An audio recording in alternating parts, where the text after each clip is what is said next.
ओम नमो भगवते वासुदेवाय। श्रीमद् भागवत महात्म्य दूसरा अध्याय। भक्ति का दुख दूर करने के लिए नारद जी का उद्योग। नारद जी ने कहा, बाले, तुम व्यर्थ ही अपने को क्यों खेद में डाल रही हो? अरे तुम इतनी चिंतातुर क्यों हो? भगवान श्री कृष्ण के चरण कमलों का चिंतन करो, उनकी कृपा से तुम्हारा सारा दुख दूर हो जाएगा। जिन्होंने कौरवों के अत्याचार से द्रौपदी की रक्षा की थी और गोप सुंदरियों को सनाथ किया था, वे श्री कृष्ण कहीं चले थोड़े ही गए हैं। फिर तुम तो भक्ति हो और सदा उन्हें प्राणों से भी प्यारी हो। तुम्हारे बुलाने पर तो भगवान नीचों के घरों में भी चले जाते हैं। सत्य, त्रेता और द्वापर, इन तीन युगों में ज्ञान और वैराग्य मुक्ति के साधन थे, किंतु कलयुग में तो केवल भक्ति ही ब्रह्म सायुज्य अर्थात मोक्ष की प्राप्ति कराने वाली है। यह सोच कर ही परमानंद चिन्ह मूर्ति ज्ञान स्वरूप श्री हरि ने अपने सत्य स्वरूप से तुम्हें रचा है। तुम साक्षात श्री कृष्णचंद्र की प्रिया और परम सुंदरी हो। एक बार जब तुमने हाथ जोड़कर पूछा था कि मैं क्या करूं, तब भगवान ने तुम्हें यही आज्ञा दी थी कि मेरे भक्तों का पोषण करो।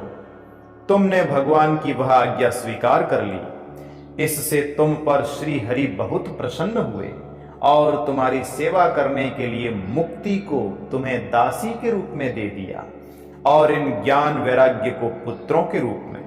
तुम अपने साक्षात स्वरूप से वैकुंठ धाम में ही भक्तों का पोषण करती हो। भूलोक में तो तुमने उनकी पुष्टि के लिए केवल छाया रूप धारण कर रखा है। तब तुम मुक्ति, ज्ञान और वैराग्य को साथ लिए पृथ्वी तल पर आई और सत्य युग से द्वापर पर्यंत बड़े आनंद से रही। कलयुग में तुम्हारी दासी मुक्ति पाखंड रूप रोग से पीड़ित होकर क्षीण होने लगी थी, इसलिए वह तो तुरंत ही तुम्हारी आज्ञा से वैकुंठ लोक को चली गई। इस लोक में भी तुम्हारे स्मरण करने से ही वह आती हैं और फिर चली जाती है, किंतु इन ज्ञान वैराग्य को तुमने पुत्र मानकर अपने पास ही रख छोड़ा है। फिर भी कलयुग में इनकी उपेक्षा होने के कारण तुम्हारे ये पुत्र उत्साहहीन और वृद्ध हो गए हैं। फिर भी तुम चिंता न करो, मैं इनके नवजीवन का उपाय सोचता हूं। सुमुखी, कली के समान कोई भी युग नहीं है। इस युग में मैं तुम्हें घर घर में प्रत्येक पुरुष के हृदय में स्थापित कर दूंगा। देखो, अन्य सब धर्मों को दबाकर और भक्ति विषयक महोत्सवों को आगे रखकर यदि मैंने लोक में तुम्हारा प्रचार न किया तो मैं श्री हरि का दास नहीं। इस कलयुग में जो जीव तुमसे युक्त होंगे वे पापी होने पर भी बेखटके भगवान श्री कृष्ण के अभय धाम को प्राप्त होंगे। जिनके हृदय में निरंतर प्रेम रूपिणी भक्ति निवास करती है, वे शुद्धांतकरण पुरुष स्वप्न में भी यमराज को नहीं देखते। जिनके हृदय में भक्ति महारानी का निवास है, उन्हें प्रेत, पिशाच, राक्षस या दैत्य आदि स्पर्श करने में भी समर्थ नहीं हो सकते। भगवान तप, वेदाध्ययन, ज्ञान और कर्म आदि किसी भी साधन से वश में नहीं किए जा सकते। वे केवल भक्ति से ही वशीभूत होते हैं। इसमें श्री गोपीजन प्रमाण हैं।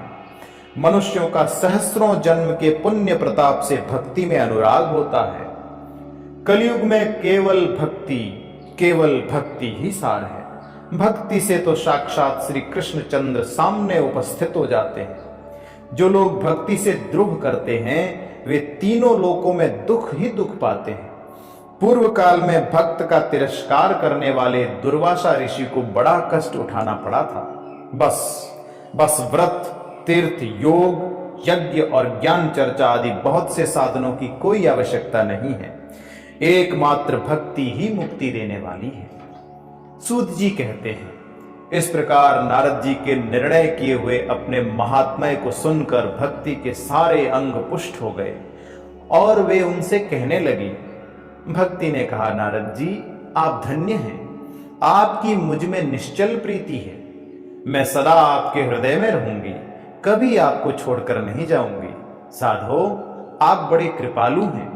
आपने क्षण भर में ही मेरा सारा दुख दूर कर दिया। किंतु अभी मेरे पुत्रों में चेतना नहीं आई है।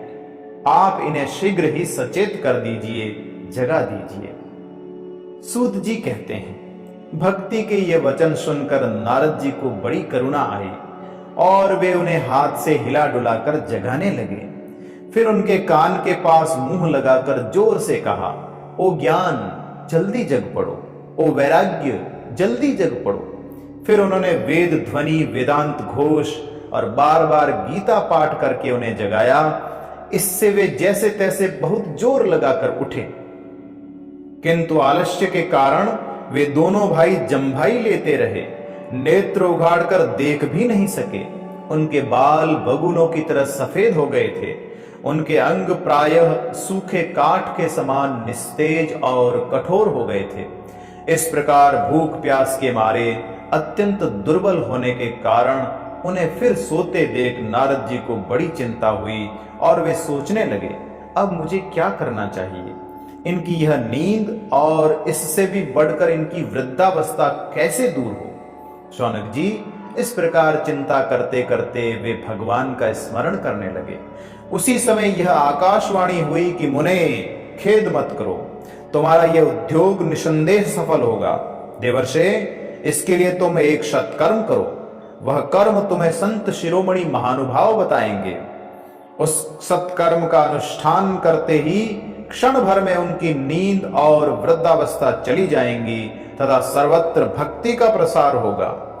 यह आकाशवाणी वहां सभी को साफ साफ सुनाई दी। इससे नारद जी को बड़ा विस्मय हुआ और वे कहने लगे, मुझे तो इसका कुछ आशय समझ में नहीं आया। नारद जी बोले, इस आकाशवाणी ने भी गुप्त रूप में ही बात कही है। यह नहीं बताया कि वह कौन सा साधन किया जाए जिससे इनका कार्य सिद्ध हो। वे संत न जाने कहां मिलेंगे और किस प्रकार उस साधन को बताएंगे। अब आकाशवाणी ने जो कुछ कहा है उसके अनुसार मुझे क्या करना चाहिए। सूत जी कहते हैं, शौनक जी, तब ज्ञान वैराग्य दोनों को वहीं छोड़कर नारद मुनि वहां से चल पड़े और प्रत्येक तीर्थ में जा जाकर मार्ग में मिलने वाले मुनीश्वरों से वह साधन पूछने लगे। उनकी उस बात को सुनते तो सब थे, किंतु उसके विषय में कोई कुछ भी निश्चित उत्तर न देता। किन्हीं ने उसे असाध्य बताया, कोई बोले इसका ठीक ठाक पता लगना ही कठिन है, कोई सुनकर चुप रह गए और कोई तो अपनी अवज्ञा होने के भय से बात को टाल टूल कर खिसक गए। त्रिलोकी में महान आश्चर्यजनक हाहाकार मच गया। लोग आपस में कानाफूसी करने लगे। भाई, जब वेद ध्वनि, वेदांत घोष और बार बार गीता पाठ सुनाने पर भी भक्ति, ज्ञान और वैराग्य ये तीनों नहीं जगाए जा सके, तब और कोई उपाय नहीं है। स्वयं योगीराज नारद को भी जिसका ज्ञान नहीं है, उसे दूसरे संसारी लोग कैसे बता सकते हैं। इस प्रकार जिन जिन ऋषियों से इसके विषय में पूछा गया, उन्होंने निर्णय करके यही कहा कि यह बात दुस्साध्य ही है। तब नारद जी बहुत चिंतातुर हुए और बद्री वन में आए। ज्ञान वैराग्य को जगाने के लिए वहां उन्होंने यही निश्चय किया कि मैं तप करूंगा। इसी समय उन्हें अपने सामने करोड़ों सूर्यों के समान तेजस्वी सनक आदि मुनीश्वर दिखाई दिए। उन्हें देखकर वे मुनिश्रेष्ठ कहने लगे। नारद जी ने कहा, महात्माओं, इस समय बड़े भाग्य से मेरा आप लोगों के साथ समागम हुआ है। आप मुझ पर कृपा करके शीघ्र ही वह साधन बताइए। आप सभी लोग बड़े योगी, बुद्धिमान और विद्वान हैं। आप देखने में 5-5 वर्ष के बालक से जान पड़ते हैं, किंतु हैं पूर्वजों के भी पूर्वज।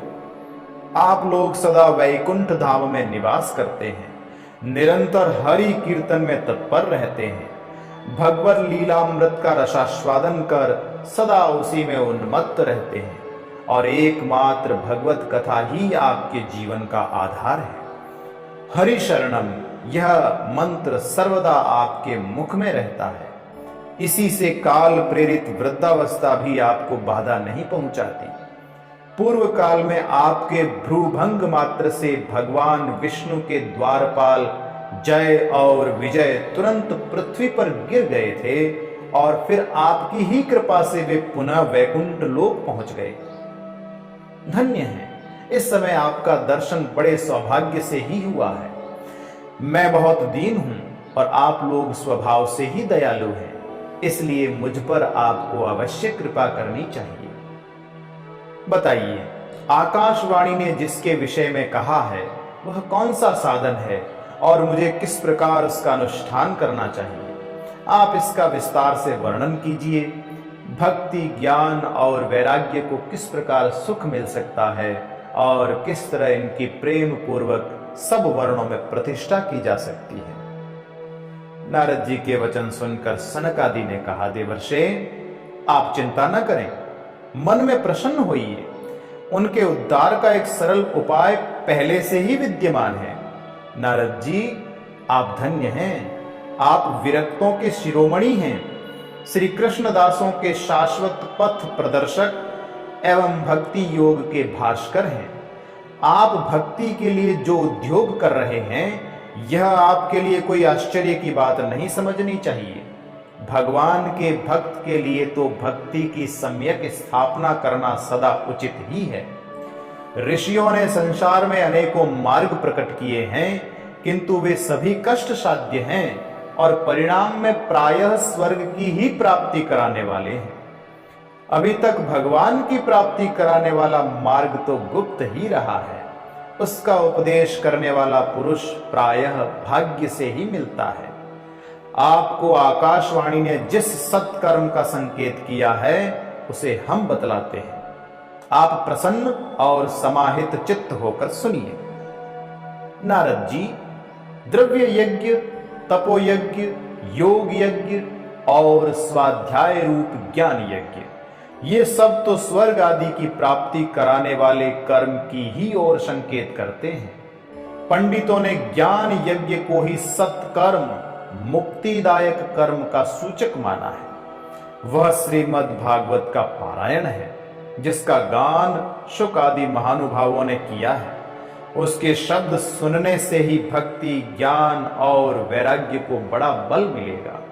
इससे ज्ञान वैराग्य का कष्ट मिट जाएगा और भक्ति को आनंद मिलेगा। सिंह की गर्जना सुनकर जैसे भेड़िए भाग जाते हैं, उसी प्रकार श्रीमद् भागवत की ध्वनि से कलयुग के सारे दोष नष्ट हो जाएंगे। तब प्रेम रस प्रवाहित करने वाली भक्ति, ज्ञान और वैराग्य को साथ लेकर प्रत्येक घर और व्यक्ति के हृदय में क्रीड़ा करेगी। नारद जी ने कहा, मैंने वेद वेदांत की ध्वनि और गीता पाठ करके उन्हें बहुत जगाया, किंतु फिर भी भक्ति, ज्ञान और वैराग्य ये तीनों नहीं जगे। ऐसी स्थिति में श्रीमद् भागवत सुनाने से वे कैसे जगेंगे? क्योंकि उस कथा के प्रत्येक श्लोक और प्रत्येक पद में भी वेदों का ही तो सारांश है।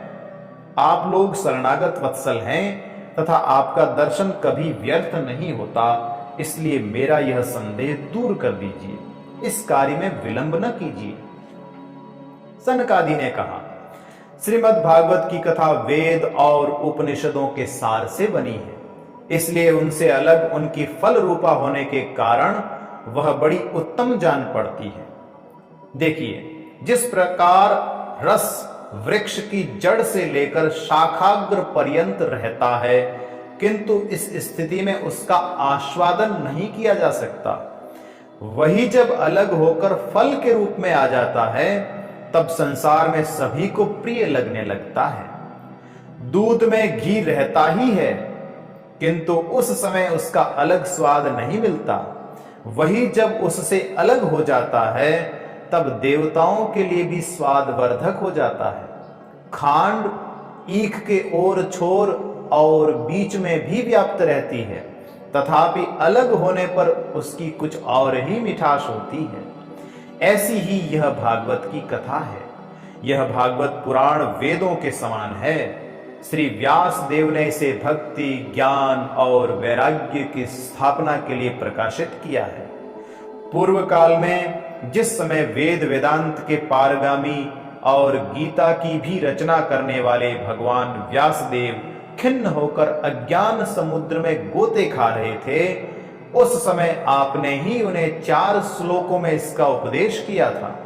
उसे सुनते ही उनकी सारी चिंता दूर हो गई थी। फिर इसमें आपको आश्चर्य क्यों हो रहा है जो आप हमसे प्रश्न कर रहे हैं? आपको उन्हें शोक और दुख का विनाश करने वाला श्रीमद् भागवत पुराण ही सुनाना चाहिए। नारद जी ने कहा, महानुभावों, आपका दर्शन जीव के संपूर्ण पापों को तत्काल नष्ट कर देता है और जो संसार दुख रूप दावानल से तपे हुए हैं उन पर शीघ्र ही शांति की वर्षा करता है। आप निरंतर शेष जी के सहस्र मुखों से गाए हुए भगवत कथामृत का ही पान करते रहते हैं। मैं प्रेम लक्षणा भक्ति का प्रकाश करने के उद्देश्य से आपकी शरण लेता हूं। जब अनेकों जन्मों के संचित पुण्य पुंज का उदय होने से मनुष्य को सत्संग मिलता है, तब वह उसके अज्ञान जनित मोह और मद रूप अंधकार का नाश करके विवेक उदय होता है। ओम नमो भगवते वासुदेवाय।